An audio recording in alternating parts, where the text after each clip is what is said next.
Welcome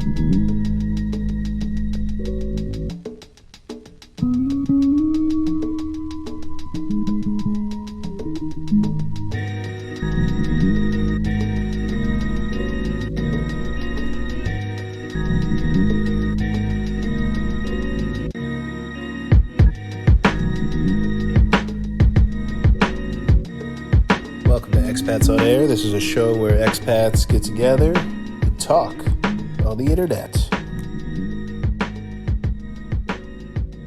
We're here today with Tone Pérignon. Did I say that right?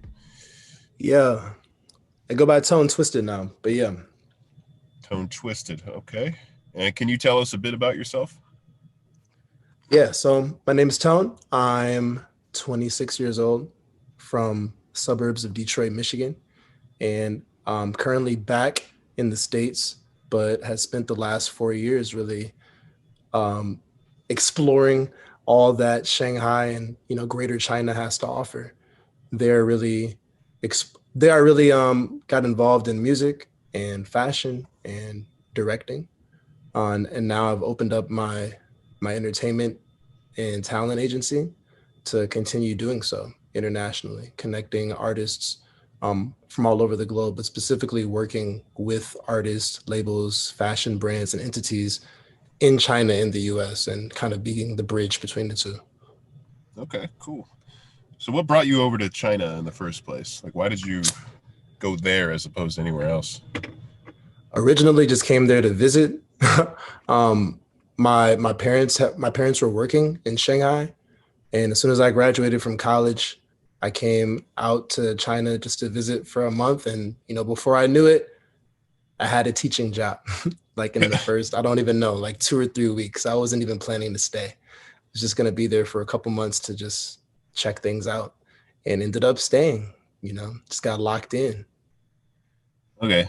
So I met your parents before over there in Shanghai, and maybe you don't want to talk about them too much. I don't know, their privacy and all, but they're kind of similar to my parents because my folks were also expats and in the same industry as well. Also lived in Shanghai for a few years, working over there. And Nice. so what was that like having that family connection in this foreign country? It was good, just because I would say I didn't have the best relationship with my parents, like around that time, at least like when I was in university. So it was really like an opportunity for us to kind of like remend some things together. So I actually like really appreciate that time being abroad, because we're all in a very unfamiliar space. So it like kind of forced us to be closer together. Yeah. Yeah. Did you live with them when you were over there, like in the same household? Yeah, yeah. At first I did, and then I moved out eventually. Okay. Yeah, I'm living with my in-laws right now. A bit of a different game, but it kind of, I don't know. I kind of feel like a kid if I'm living with my parents. That's kind of how I feel. So it's always good to get out and escape. But it's nice Yeah, to spend time together, and especially like a lot of expats, they go over abroad. They don't see their family for years sometimes. right. Yeah, that's a huge thing. It was nice having that support system there too. So it wasn't like I was there completely by myself. Even though, like, mind you, once I really got into the scene and started doing my thing, like I really wasn't even home that much anyway. Yeah. And didn't have much interactions with them, but still knowing that they were there was good. All right, so Tone Twisted, you basically got into the music industry in China, but were you doing music before you went over there? Yeah, so that's actually like how I was even able really to brand and market myself when I got out there. I had started taking music seriously like my sophomore year of college. That's when I like released my first mixtape, and really started working with a bunch of different producers, and started to get a little bit of internet clout. So had I was even featured in like the Detroit Metro Times as like one of the top artists to look out for, and Cornell University, they wrote a article about me as well, on the Cornell Daily Sun, talking about the things that I was doing there. So by the time I got to China, I already had like a pretty solid Google presence. I was Googleable, like I had a whole page. So that was really beneficial for me just as far as marketing was concerned. When I got out to China, because obviously like that's what they're looking for. They want to see the profile. They want to see what you've been able to do. They want to see the numbers, you know. So that really helped like propel me, I would say, in the industry once I got out there. Could So you this is some describe? advice to all Oh, other artists. I'm sorry, this is just advice to all artists in general. So I'll give y'all some free advice as I would give as consultation, and even the services that I offer is just that, you know, uh, having that profile, whether it's a website or Instagram or even like a PDF that kind of consolidates all of that information in one place, it's extremely beneficial for promoting yourself as an artist and presenting yourself in a very easy way, like in one area for a venue or an entity or what have you, for them to go ahead and check you out, and it certainly will set you apart from the rest, even if you don't have like a really strong social media presence. This is just a tip and a trick for those out there that are trying to, you know, put themselves out there. all right. How would you describe your music, like genre wise or influences, that kind of stuff? Damn, I have so many influences. Like, I was just chatting with the young homie of mine who's just getting into music, and I was explaining to him like the importance of like Memphis '90s trap. Well, now we would call it trap, but at that time, I would say that it was like the progenitors of what we consider to be like trap music today. Juicy J, 3 6 Mafia, Project Pat, these guys, they're like a huge influence on me as far as production is concerned. Not so much lyrical content. They're a bit darker than but I just really, really love what they've done for the culture. I was a huge fan of Currency growing up in like Wiz Khalifa, because like that's the era that I really got interested in rap, like in the like I would say the early 2010s, so 2000, or kind of before then. So maybe let's say like 08, 09 is when I really got into hip hop. That's when I was in middle school. So they're huge influences on me as well. But also being from Detroit, I really love techno music and electronic music in general. So I would say that my music is a combination of all of my influences. But I really like the bridge or the coupling of electronic music and hip hop. Yeah, because I listened to some of your new stuff. It doesn't have like that kind of generic hip hop sound that a lot of people have. It definitely is special, and it's got. I mean, from my opinion, it's got like a bit of a dubstep style to it. Not like Skrillex dubstep, but like kind of some elements of that in there. You know? Word. Yeah, Yeah. for sure. There's definitely some dubstep elements in there when it comes to the production. Both of those producers from the work that I've sent you, they started off doing dubstep and like EDM exclusively, and then they've kind of transitioned into more experimental forms of the like. Okay. And how about China itself? How did that influence your music? China was the first opportunity for me, like as an artist, to really be in like state of the art studios. Um, and and that were affordable just because, you know, the price, like I was in $1 million studios in China, like paying nothing, literally. Or if I actually did have to pay maybe like 20 or $30 an hour. Whereas here in the United States, you're paying hundreds of dollars an hour to record in studios of that caliber. So it was really my China in many ways, as far as me being an artist, was just a way for me to really experiment and see like what I really wanted to do and actually like live that lifestyle, I would say, as an artist. Really getting into like I said, recording in professional studios, um, doing shows on a consistent basis, performing in front of thousands of people. You know, I wouldn't have had these same opportunities had I been back in the States, just given my background, you know, at that time. So it really just gave me a platform to really explore and just see what see what this whole rapper thing had to offer, basically. So there's all sorts of tropes and stereotypes with people in the music industry, and they get really big and their head gets really big. Did you have any moments like that where your head maybe got too big Oh, for when you were sure, coming for up and sure, all that? Yeah.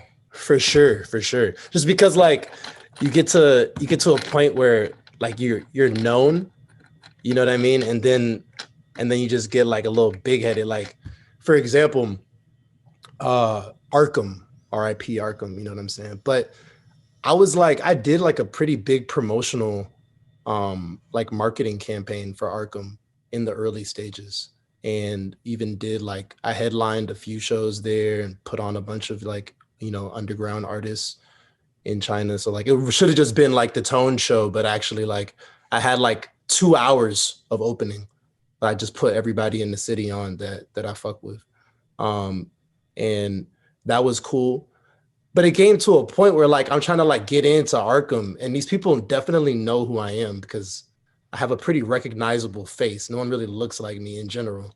And every time that I would try to get in the club, they would like hassle me and be like, "Oh, like, where's your ticket?" Where and it's just like, "Yo, like I have the manager's number. Like, you want me to call him? I have to physically call this person every time or text somebody to let me in." So I would just get pissed off, like at a certain point, just like, who the fuck do you think you are, type shit. But you know, that definitely but yeah. So to back up a bit, could you explain for the audience what Arkham is? So Arkham is one of the, I would say, like foundational clubs in Shanghai as far as the underground hip hop community is concerned.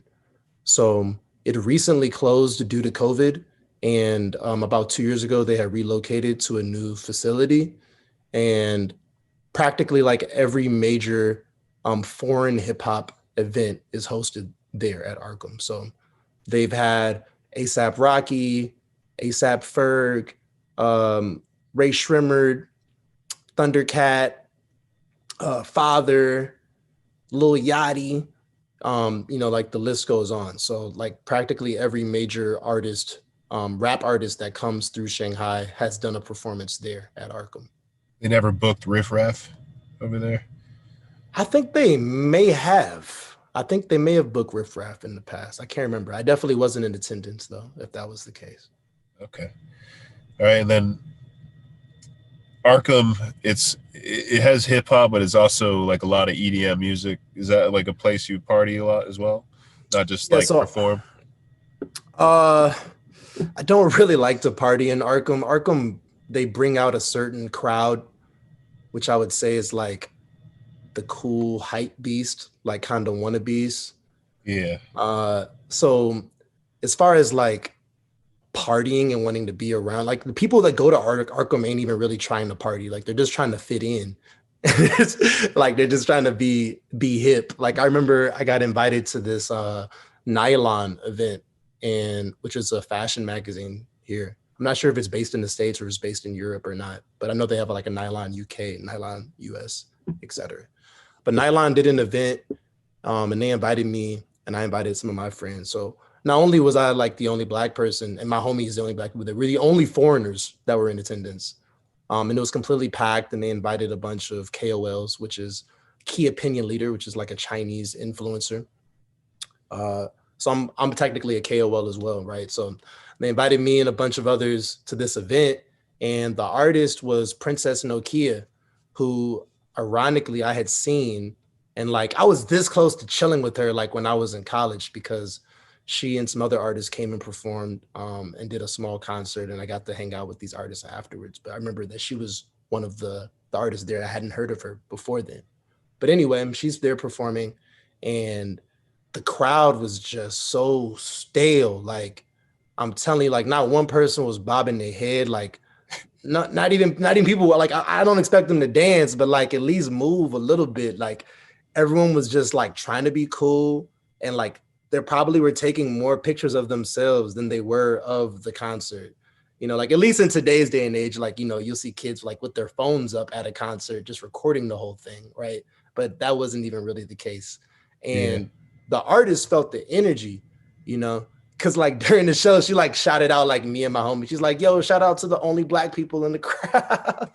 And then like And she ended up ending her set early just because that energy wasn't there. And I chatted with her like after the show, and she was just expressing like, you know, how she really didn't feel it.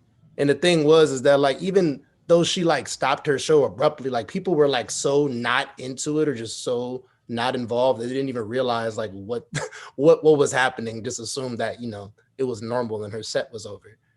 But me, like obviously I knew like, okay, she's just fed up and she entered her set early, like in the middle of a track, and just walked off the stage.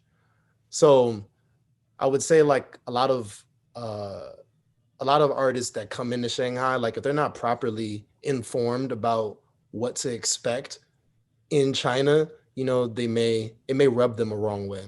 Which is why many artists like they they have a not so savory experience, and they communicate that to other artists, which then influences their decisions to go out there as well.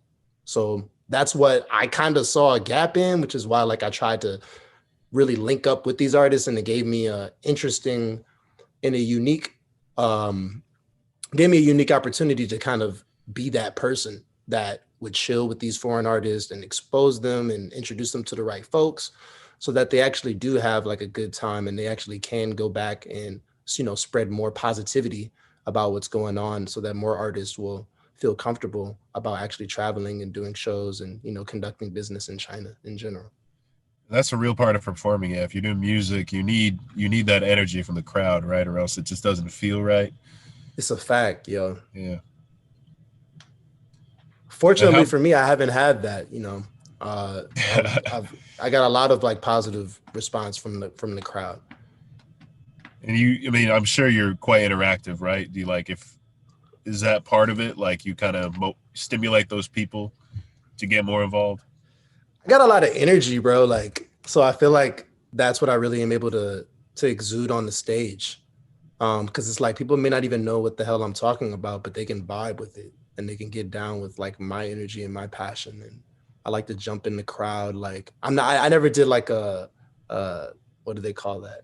Stage dive. Not necessarily, but literally jump in the crowd like during a song and just rap in front of people, like rap in their face, So you never run around. crushed, you never crushed like a little Chinese girl, like jumping in the. No, No? Okay. no, just their hearts, but not their bodies. All right. So working in China in the music industry, you met a lot of foreign artists. But did you work with many people who were Chinese in the hip hop scene over there? Yeah, yeah. Very, very, very closely. Actually, that's who I work with, on a daily basis. Working on a deal right now with a pretty prominent Western artist and a Chinese record label. So just trying to like iron out the details of that particular deal. You collaborate with a lot of Chinese rappers, like on tracks and all that.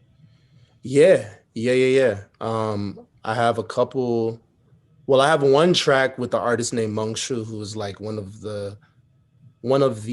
was a contestant on the last season of Rap of China, and the track was produced by my homie Kino Beats, who I met in China, who's a prolific producer. He's done work for a bunch of different artists like Lil Uzi, Dej Loaf, ASAP Rocky, uh, OG Mako, like the list goes on. Met him out in China because he was doing his tour. We just became homies. We have some crazy ass stories together, and ended up taking him to a studio one night. Linked up with some buddies of mine who owned a management company, and we just laid it down and made it happen. And then about 2 years later, finally the track came out like on Mongshu's debut album. So I was like pretty happy to be featured on that particular song. And I have another song that has yet to be released, which I know is going to be a smash hit with the artist named Dobie. And in that song, like I'm singing the hook and also have like a short refrain at the end that I sing.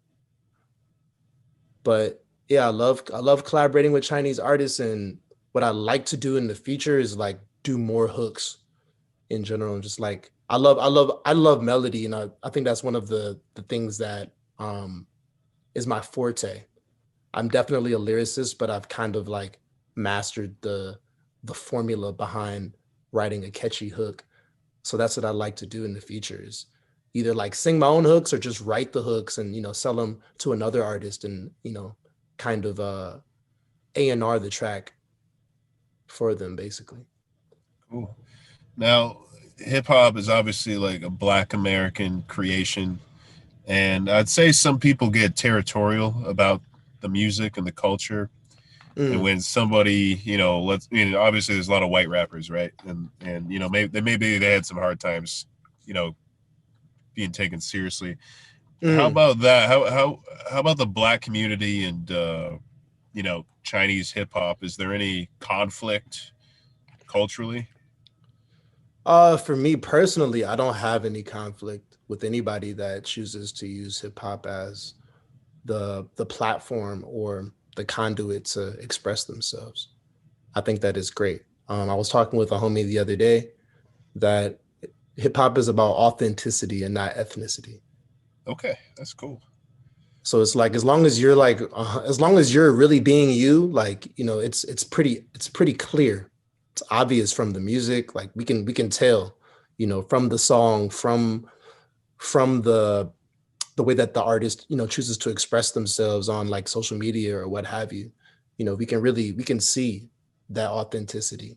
So I I believe anyone has the right to do it, and it was a collaborative effort, because it is a quote unquote black and brown art form that was started in, the Bronx in New York City, but it was a way to unify people. A lot of folks don't realize that is that when hip hop's inception, during hip hop's inception was actually a truce between multiple gangs in New York. So it was bringing youth together and finding more creative ways of expression.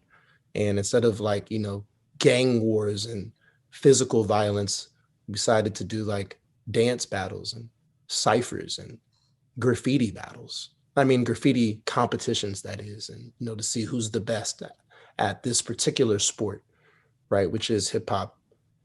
So I just feel like even in the early stages, it was always about bringing folks together and expression. So it's beautiful when I see China and other nations around the world adopt hip hop and then like fully make it their own. So since it's so new in China, like in the early stages, because hip hop really became mainstream in 2017 during the first season of the Rap of China, which I believe in the first 4 minutes of the show it got about like 400 million viewers.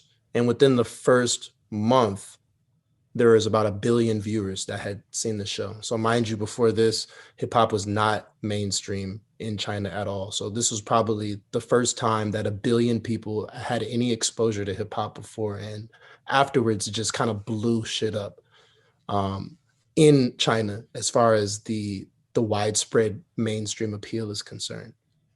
Can you So, explain Rapid China like a little bit more? Like, I mean, I think a lot of yeah, people who live there know what that is, but yeah, maybe for the audience who don't. for those that don't know, maybe you're familiar with the show called Rhythm and Flow, which I believe is on Netflix a few years ago. But that show was actually like almost directly inspired by Rap of China, um, which was directly inspired by a Korean show called Show Me the Money. And what it is just a hip hop rendition of American Idol, essentially. Yeah, and then Scott, was it Chris Wu? Was he one of the judges on there? Chris Wu is one of the major judges, and at that time, MC Hot Dog and MC Jin. MC Jin is a character that a lot of like classic hip hop heads will know because he was the only Chinese cat that was on like BET back in the day, like Oh in all of yeah, those ciphers. that was when I was in high school. It was like that Yeah, song. You gotta speak Chinese or something. Or yeah. MC Jin is like he's an OG, like and like you said, the real ones know who MC Jin is, so it was yeah, cool for him to kind of have a resurgence in the industry as far as that's concerned. yeah. MC Hot Dog. He's pretty old, right? Like He's an at least older cat yeah. too. He's from Taiwan, and Chris Wu's on the younger side. So it is also important to mention that almost all the judges there, they're not mainland Chinese.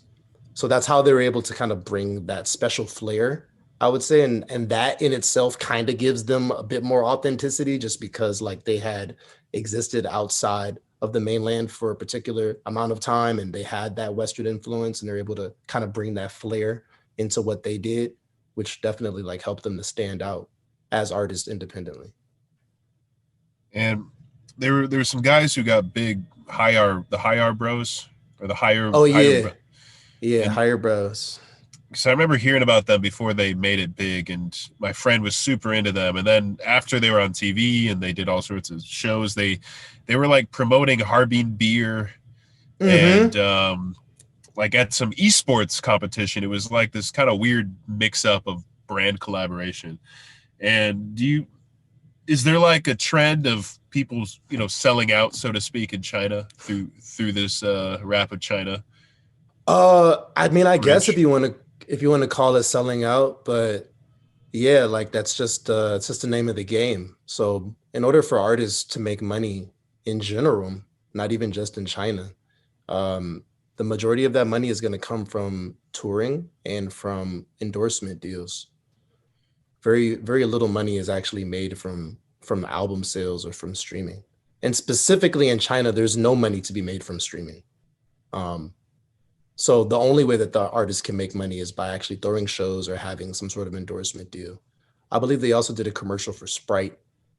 Um, yeah, so and I've done a lot of commercials for some pretty big name brands as well. So it's just the name of the game, especially if you want to make some residuals, because you know that you'll have that you'll be able to make that bread for however the length of the contract is. And also that just depends on whatever contract you end up signing, because I know some folks that have signed some like international like modeling deals or commercial deals and didn't know what they were getting themselves into and just like took a one-time payment as opposed to actually going ahead and getting those royalties from the spread of that particular commercial or campaign. Who'd you work with brand wise, like well in China? The biggest brand that I work with in China is Midea, which is like they make AC Oh units. yeah, my Yeah, idea. I always thought it was Midea. That was Midia. yeah, that was the biggest. That's the biggest brand I've worked with. I've worked with Nike China. I've worked with Adidas. I've worked with Reebok. I work with New Balance, Mishka, Joy Rich, LA, which is a US based brand, but they have offices in China. Um, yeah, work. I even was in a Buick commercial for like a half a second, but I was like casted as one of like the key foreigners in that commercial. That was a long shooting. Yeah. I'm trying to think. Yeah, bro, we done a lot. I've done a lot of different stuff. And Vidal Sassoon is what I did Okay. like more recently. Like I didn't even know what that brand was, but my mom told me it was popping like in the 80s. Yeah, I remember that when I was a kid. My mom, that was definitely my mom's shower. All right, so I mean, touring in China, you've probably done a lot of shows. Like, what were some of the more interesting shows you did performing over there? One of the more interesting shows was in Tibet. Wow. Yeah, so like, and that was just a crazy experience just getting there. Like I had to fly into Chengdu, which is for those that don't know, a city like in the west of China, in the area called the Sichuan province. And there's areas of Chengdu that touch the autonomous region known as Tibet. And actually, I had to like, it was like a 10-hour car ride or an 8-hour car ride like through the mountains to get to Tibet.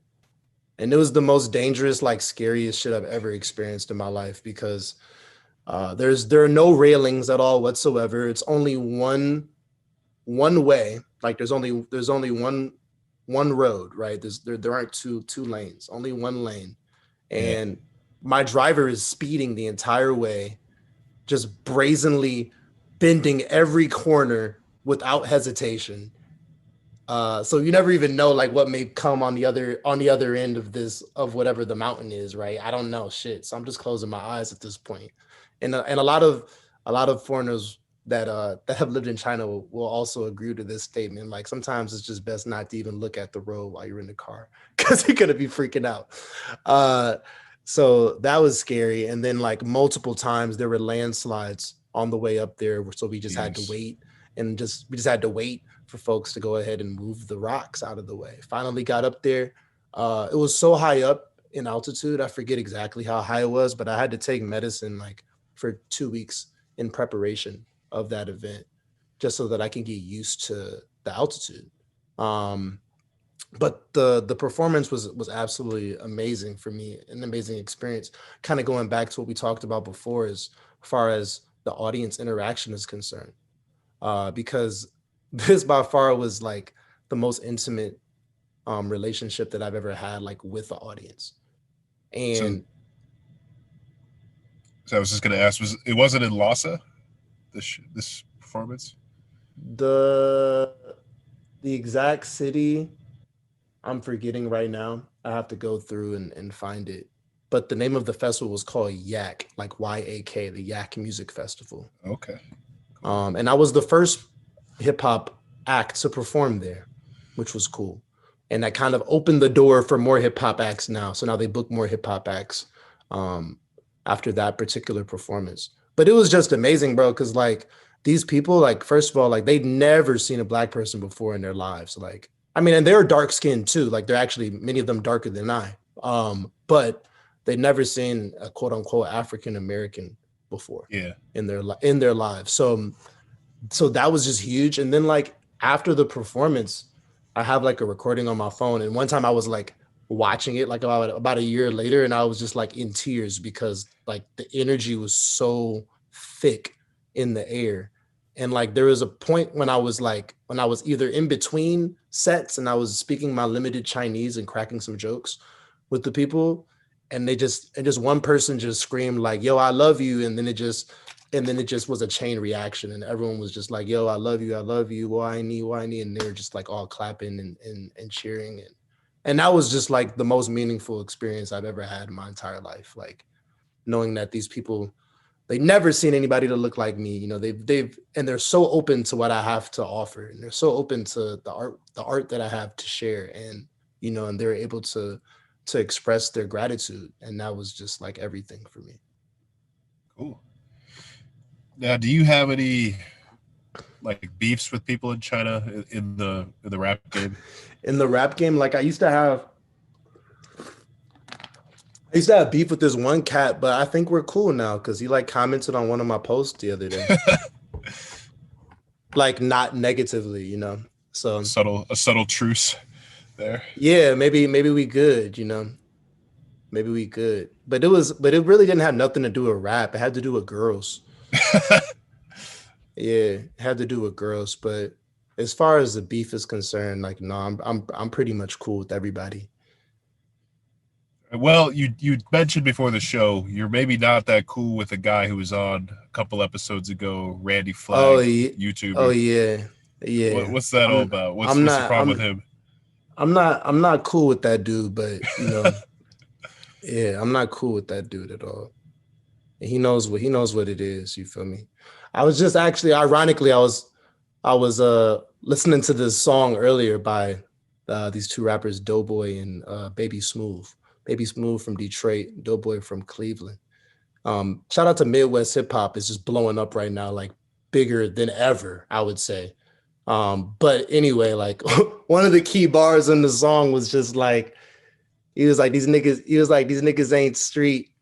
He's like, what he say? Oh, he said these niggas ain't street. Like they went and blocked me on Instagram or something like that, basically. So, I don't have respect for people that want to talk shit and then block you so that so that there's no way for you to have any sort of communication about the particular incident. But basically, this homie just like said a bunch of lies about me and my family and like posted that shit on YouTube to like gain clout, basically because I didn't sign with his label like a year before then. So I guess he was like salty about it.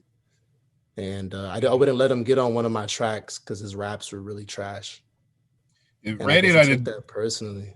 we didn't talk about his music, and I'm neutral here. I have no problem with Randy, but I don't have that history you have with him.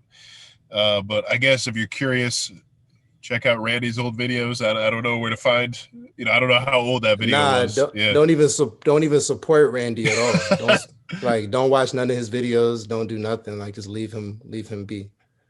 All right. I thought like long and hard about how I was going to address it in the video in this particular interview, but I guess um I'm gonna just leave it in the past and let it be. I don't want to talk too much shit, but the homie is just on some fraudulent shit. You know what I'm saying? And all I'll say is it's no threat. I don't mean this by any means. It's not a threat at all. I'm just saying if he came to America with that shit, he would have a real. It would be it'd be a big problem. You know, it'd be a big problem. We solve shit differently where I come from.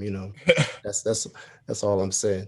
We don't hide behind the internet, and I don't have no respect for any grown man that hides behind the internet and tries to pick on young people, specifically folks that supposedly are from the same ethnic background as them.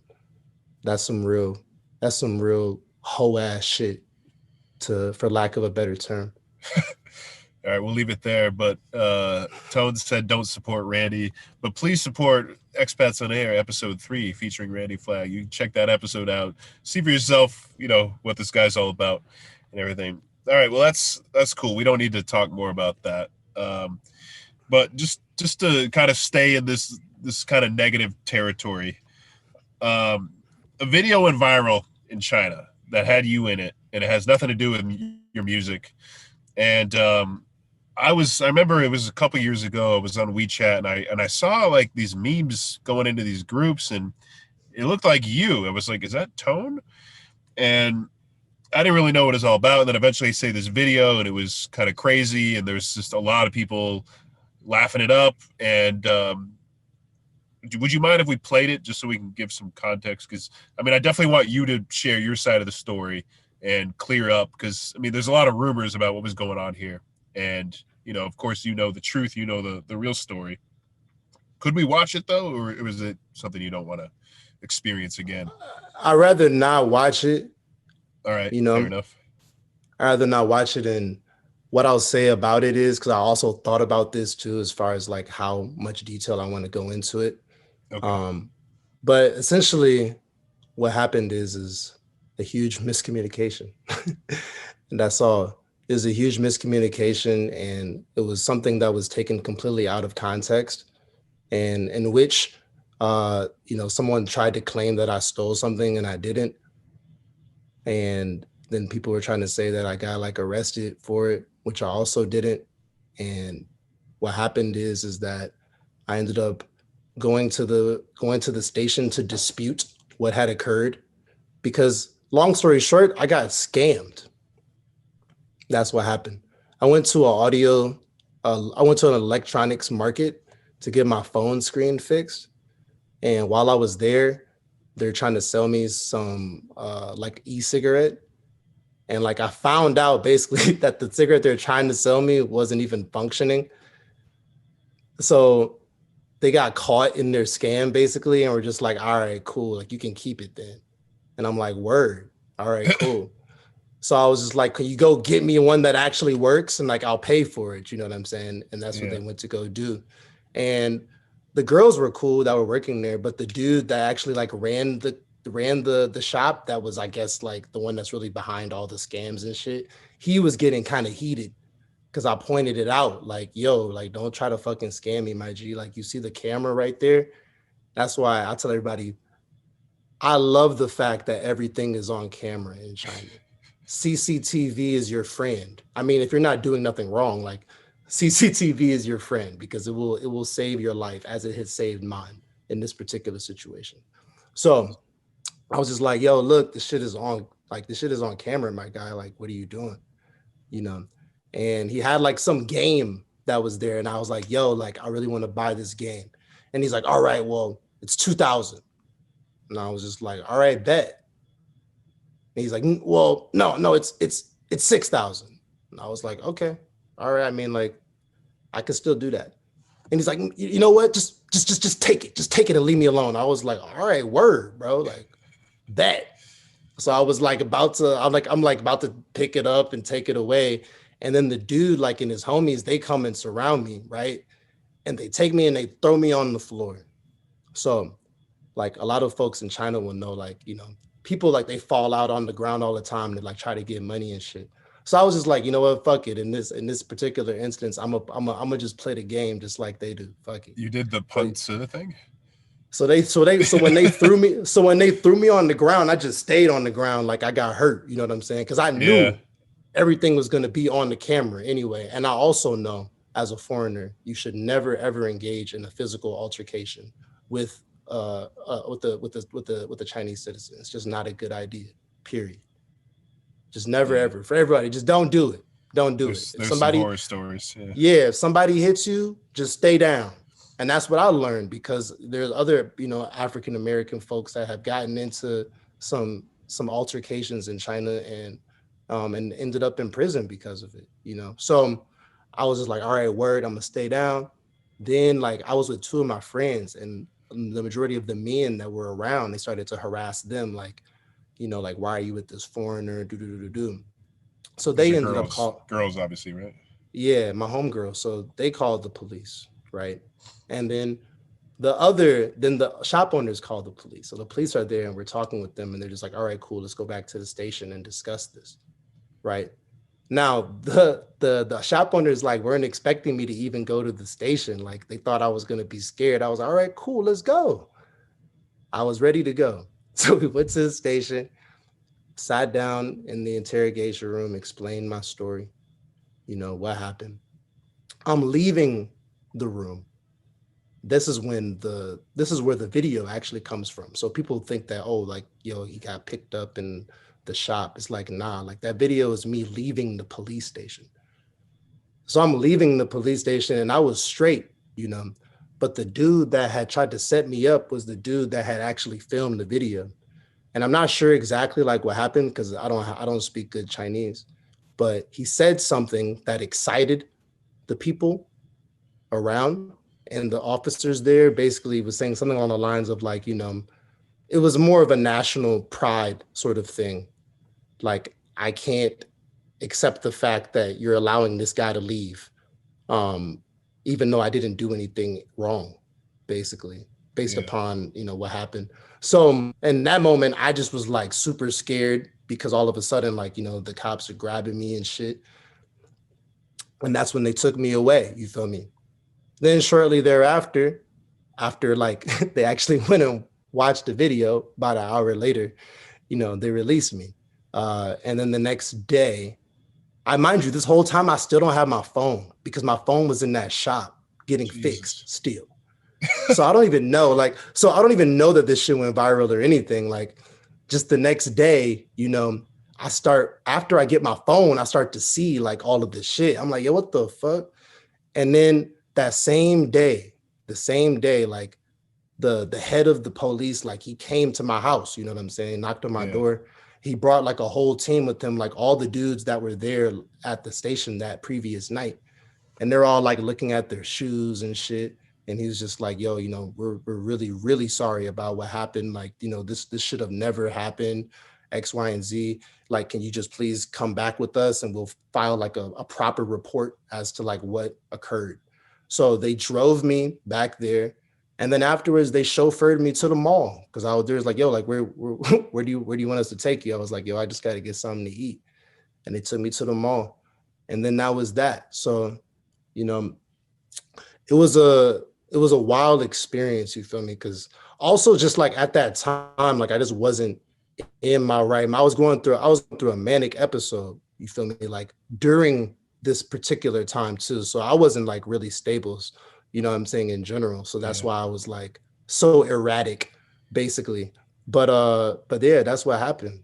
And I would say like the cool thing that came out of it was that I got to see like who my real homies were because I had some people who just completely believe all the hype and they never came to me to hear like my side of the story. And then I have some straight up like ride or dies that were just like, yo, like fuck all of that shit. Like we with you. Like I don't even need to hear the story type shit, which is cool. But the weirdest part about it is just like how much hate is in the expat community. It was just like, damn, like niggas was really waiting for me to fail type shit. Cause like, cause like people thought that I fell off. They thought that I was fucked up. You know what I'm saying? But I came up even harder. So that was the that was the beauty that I would say that came from the madness, I would say. The thing about the video that got everybody talking in the Chinese like blogosphere, you could say, there's a lot of like blog posts about it in Chinese. The netizens.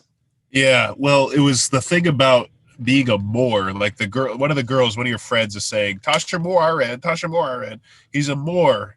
What was that about? So like at that particular time I was like pretty deep in the Moorish American movement. And since then, like me and a lot of my friends, like we've disassociated ourselves with the organization, but we still have a lot of like personal philosophies and like beliefs as far as that's concerned, just about um being a person, just being a human being. Ironically, like that's exactly what I was talking about, like while I was when I was, talking with the Popo, basically the same shit, you know. Uh where are you from? Here, the earth. Like, where do you come from? My mother's womb. Where do you come from? So you got really new age on him. Yeah. And they were just like, wait a second, like, this dude's not a threat at all. Like, what are we like? This dude's actually like and at that particular time, like, I was definitely on another level. Like, I mean, I was out there. So they're just like, all right, word. Like, this dude's not a threat at all. He's just kind of weird, but he didn't do anything. So as far as that's concerned, like what I consider to be a Moor is just the last noble title for melanated peoples before we Okay. were given the misnomer of black, essentially. So that's what I was saying. Like, yeah, I'm a Moor, but does it mean that Moors have any sort of like rights that anyone else, like over anyone else? No, it's just that Moors like are, I would say, they stand on their square, as we say, and are more cognizant about their role and their place in society, and they take a lot of pride in doing so. Now, the reason why like I'm not with the movement is just for the same reason why like I'm no longer a Christian. Even though I do have a lot of beliefs that maybe are in line with them, it's just that I just don't want to be associated with the organization because there's just so much fuckery going on. So that's what it is. I'm still like an independent person. Okay. In conversations I use terms like black and African American with other folks, but personally I don't use them. I deem them as misnomers and names that actually um, decrease or take away from one's personal status. Okay, I've never actually heard that before. I don't know much about the Moorish American movement. What I heard was that it's kind of like this Hotep thing where like black folks were in America before like the European slave traders brought them over. Essentially, was is that part of the belief system or something, or is that something I mean completely that's different? I mean that's just a fact. You can look that up.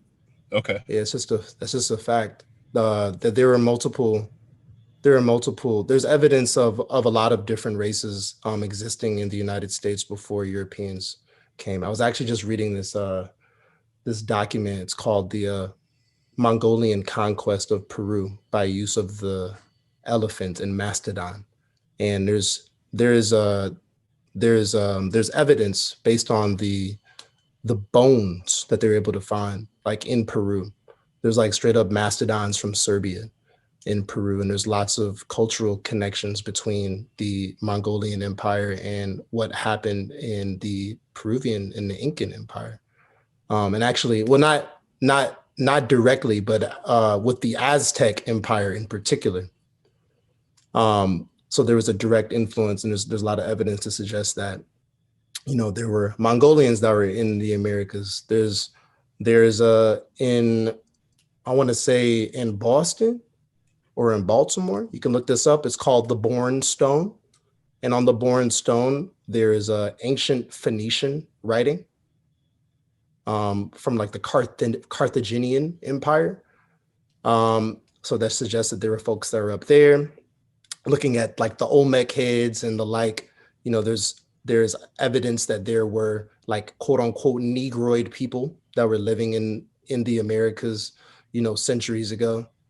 Yeah, the So Olmecs have America's, that distinct look to them. Yeah, those and heads. if you look at the back of their head, people normally don't show you, but they got braids down the back. Um, they got like cornrows down the back, low key. Yeah. There's even been like they've even excavated like Arabic writing on these like different areas in the United States, specifically like on the West Coast.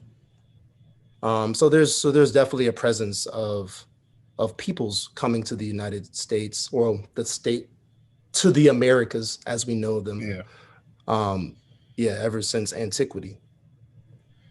All right, so we went pretty deep on that tangent. Just to go back to the whole expat world, how would you describe China to somebody who's never been there before, in your own kind of unique words? How would I describe China? I mean, people always ask like these really blanket statements like, yo, what's the weather like in China? And it's just like, dog, it's North, like we're south, talking, yeah. right? We're talking about such an expansive landmass that has, you know, a wide diversity of climates and cuisines and people, and terrain. So what I would just say is that China is China is for me a wealth of opportunity. I feel that if you're focused and if you have drive and ambition, you can take that as far as you really want to within the limits of course, like the system that currently exists. Like doing a show in Tibet and waving a giant photo of the Dalai Lama or something like Yeah, you that. might not want to do that, but if you're in line with the way that things are there, then there is a lot that you can do. And for an artist, I would say it's one of the best places to be, specifically as a person of color.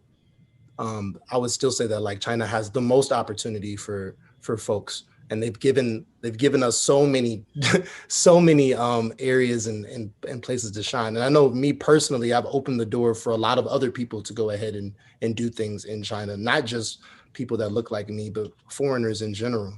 I was one of the first to be embraced as like a mainstream artist, and also like as a model, and having my face out there.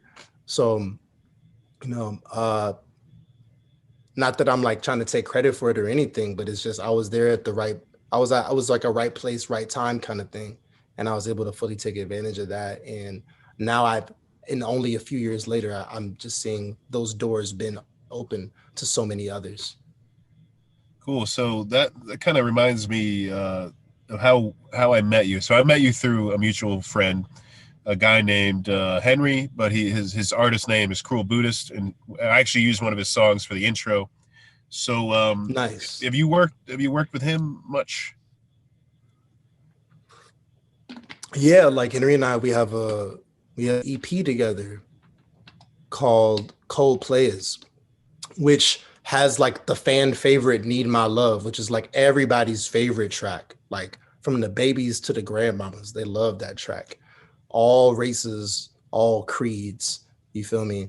Uh yeah, so we definitely had some heat back in the day. Yeah, so he's still over in Shanghai. Are you trying to go back anytime soon? Yeah, most definitely. Most definitely. That's why like I'm real careful about all my responses. I'm trying to go back to China. I have nothing negative to say about China, you know what I'm saying? Okay, I won't bring up that controversial character again. In that case, all right.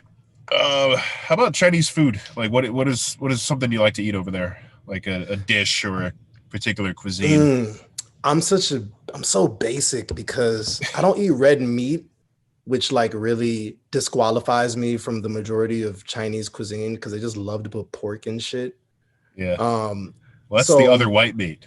It's that's the other white meat, right? yeah, it's not red meat technically, but it's not white meat, and it's a lot of people don't eat pork. Yeah, for Yeah, I'm not a I don't eat the pork, so that's why I don't.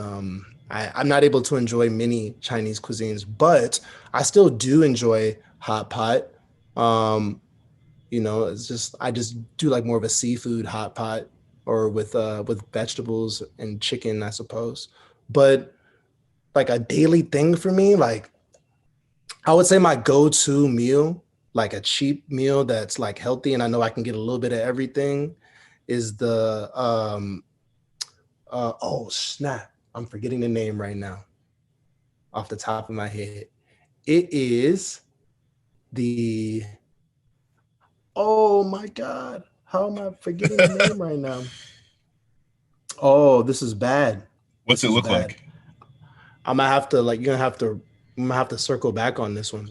It's similar to hot pot, except you can just go ahead and you can choose Oh, all you of do it the beforehand, then they yeah, you kind of do it cook it for you. beforehand and then they Mala just put it tongue. in. Yeah. Mala tong. Yeah, there it is. There we go. You're gonna have to edit this one out because I'm gonna embarrass myself. That's okay. My You've been outside my the country. favorite It's like my favorite Chinese dish is malatang. Malatang is similar to hot pot in that when you enter into the restaurant, they have a big freezer or like refrigerator that is with a lot of different vegetables and frozen meats and the like. You go ahead and you pick the ingredients that you want. You put them in a bowl. You like choose your noodle as well. You can choose your broth. I often go with like a spicy broth. You give that to the person, they weigh it up, and then that's how much it actually ends up costing you. And normally, like a hefty bowl only going to cost you like $3 or $4. And they go ahead and they cook that for you, bring it out to you. And there's also another station where you can kind of make your own sauces, where you can go ahead and so then when you come back to your table, eat your food, you can dip the meat or whatever the veggies in the sauce and enjoy it. Super cheap. I would say it's like slightly healthy. Like you can pick healthy shit to put in it, but maybe the grease and the oil from the broth is not the healthiest, but it makes me feel healthy. So Yeah, yeah, malatang. depending on where you go in China too, the quality of the oil could really differ. It could be gutter Yeah.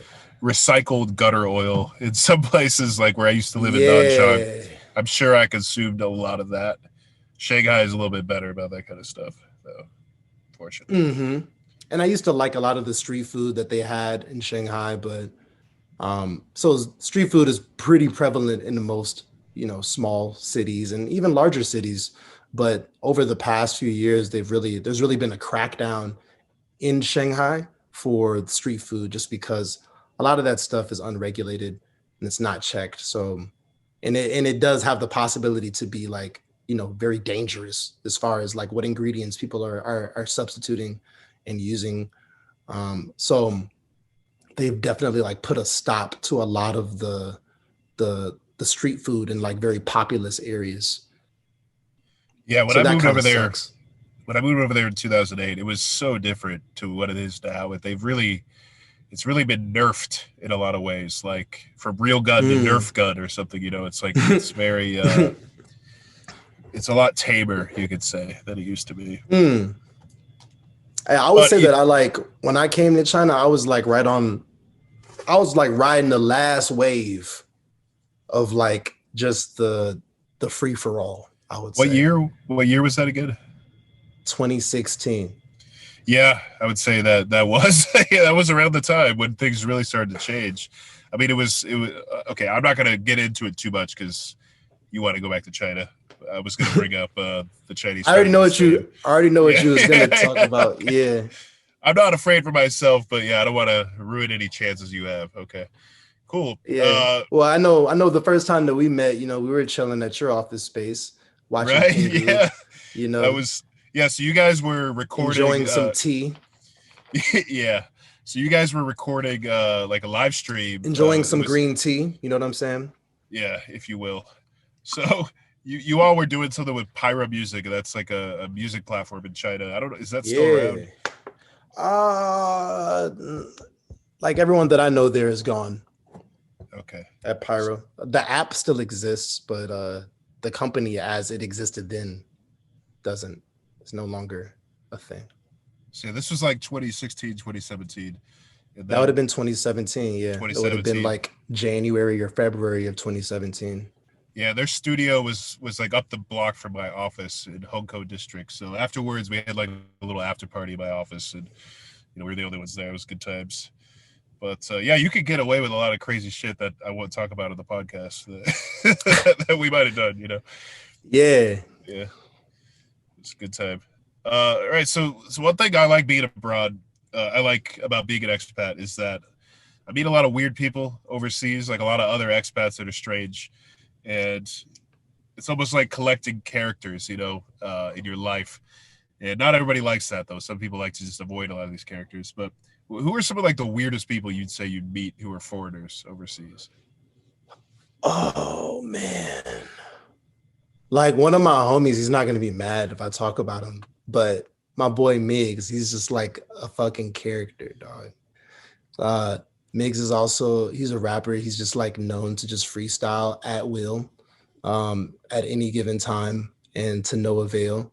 And I've seen this cat just straight up freestyle for like hours, like straight. We like sometimes we go out and there'd be like, a street performer at night and they have their little karaoke machine out there and he would just hop on and just start going. You know what I'm saying? He's just a fucking character. He was a really brazen individual as well that, wasn't afraid to do certain things in certain places. So like yeah, that dude is certainly a character. Certainly a character, like wild motherfucker.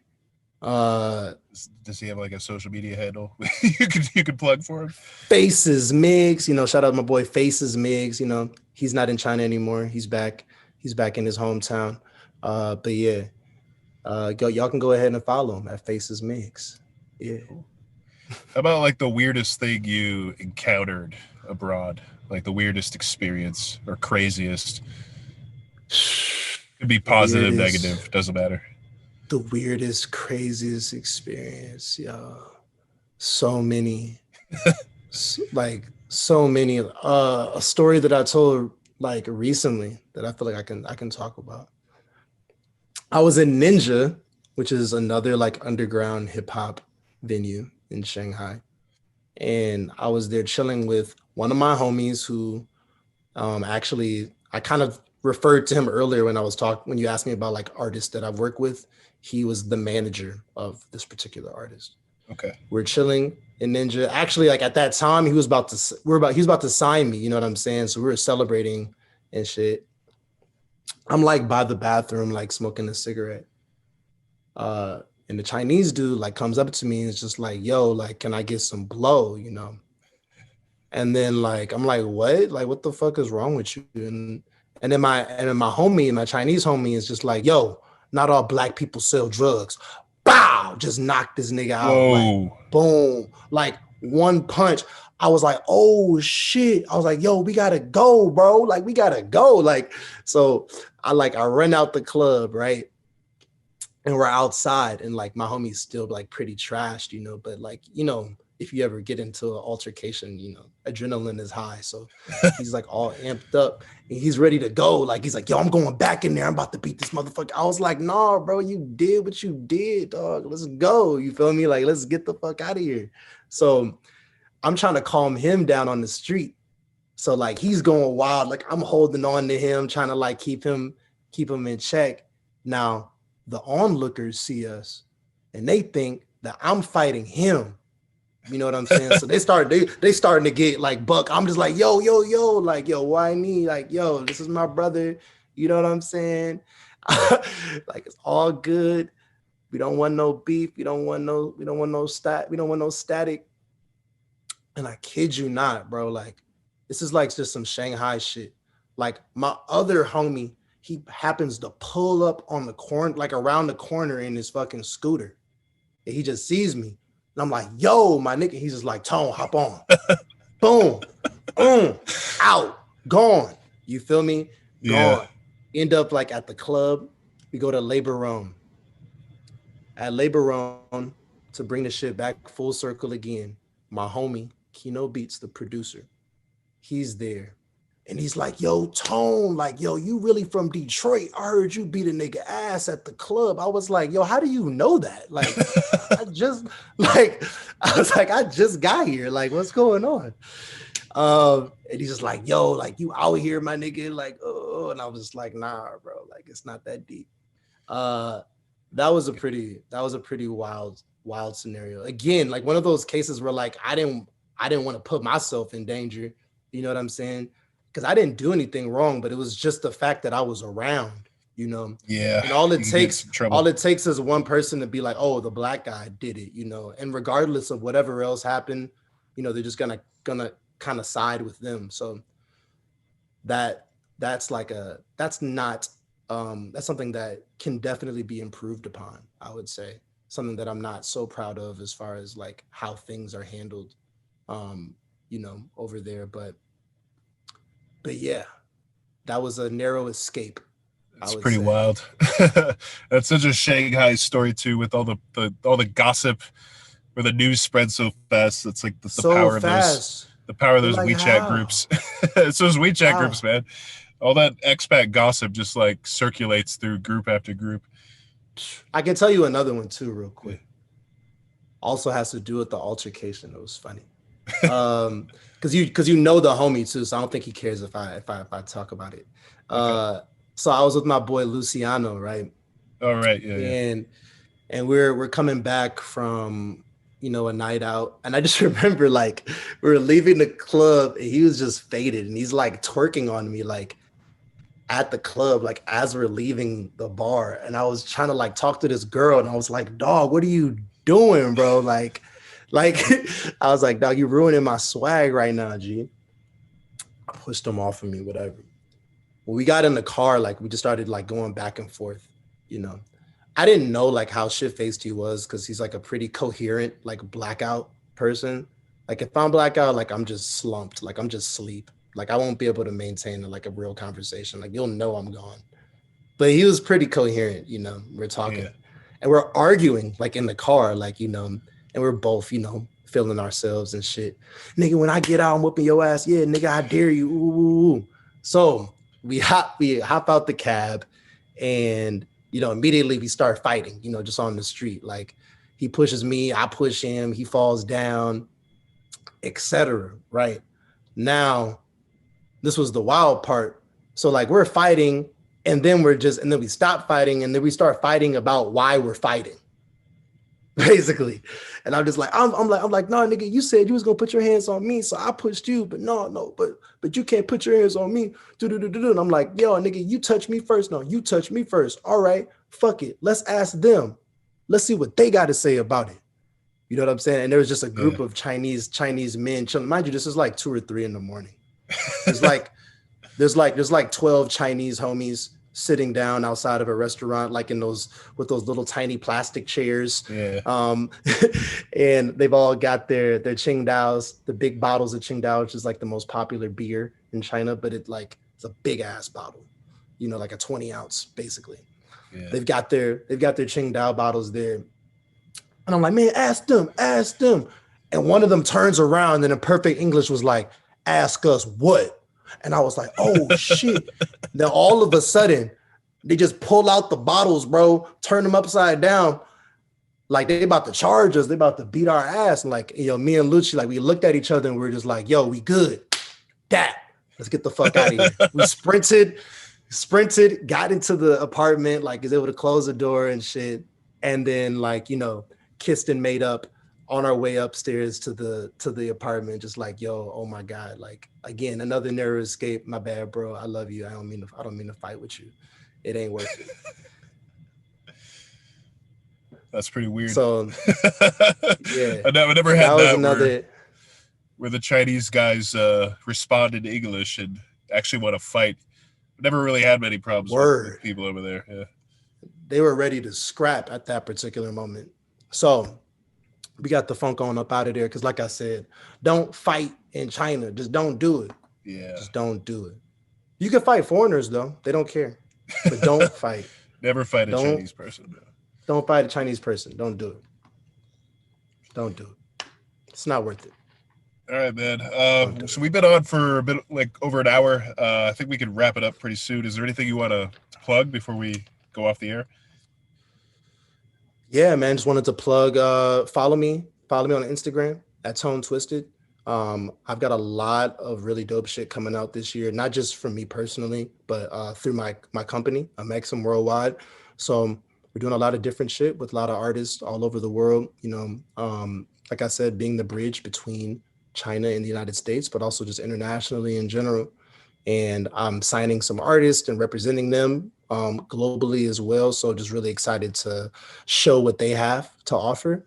And yeah, like I said, trying to get back into the country and spread this culture in a very positive way. So one of the things I'm working on right now is like a hip hop based English curriculum that can be used for like high school or university at the university level, that will be taught in China. And then hopefully I'll be able to expand that to the United States as well and be able to teach that, like, or at least have that curriculum so that it can be disseminated across a lot of different high schools and universities, like here in the States, specifically in like underprivileged, disadvantaged communities. Because I've been doing a lot of research on just like how hip hop based education actually can help like improve literacy levels and the like, because it gives students like a topic and a theme to focus on that they're like genuinely interested in, so they can learn those hard skills like research, presentation, essay writing through the lens of like, all right, go do a research project on Eminem or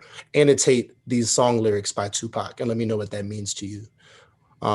So that's something that I've been working on like in the background. And I started that in China because I had the opportunity to teach a hip hop history course as an elective at one of the private schools that I was lecturing at. Oh, cool.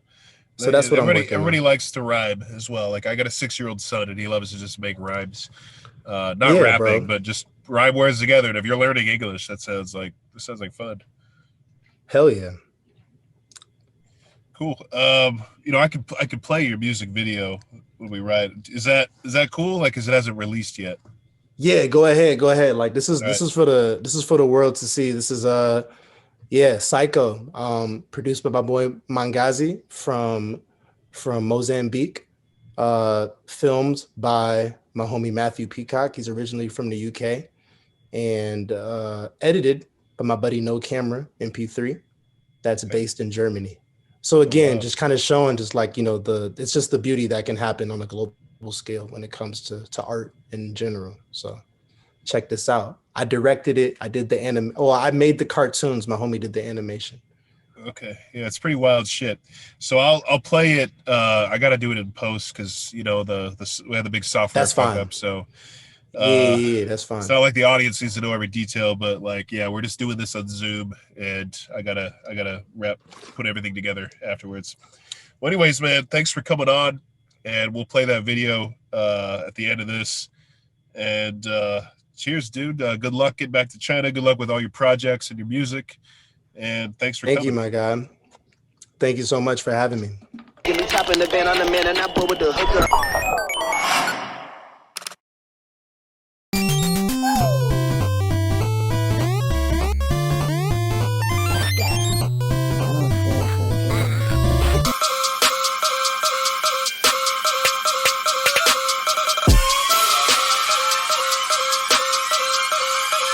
Look.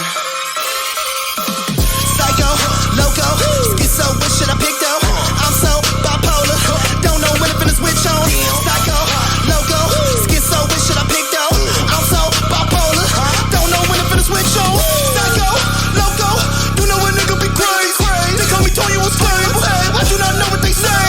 Psycho, loco, you know a nigga be crazy. They call me Tony was stable, I do not know what they say.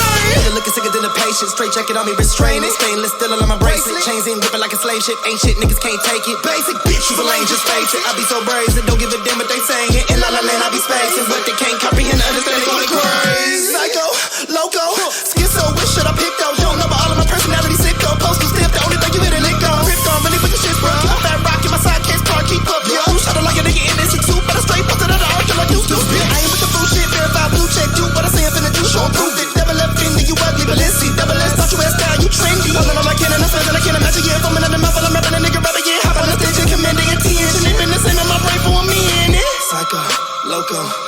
so which should I pick though? I'm so bipolar. Don't know when I'm finna switch on. Psycho, loco, schizo, which should I pick though? I'm so bipolar. Don't know when I'm finna switch on. Psycho, loco, you know a nigga be crazy. They told me Tony was stay. I do not know what they say. Psycho, loco, you know a nigga be crazy. They told me Tony was stay. I do not know what they say. Psycho, psycho, psycho, yeah, psycho, psycho, yeah.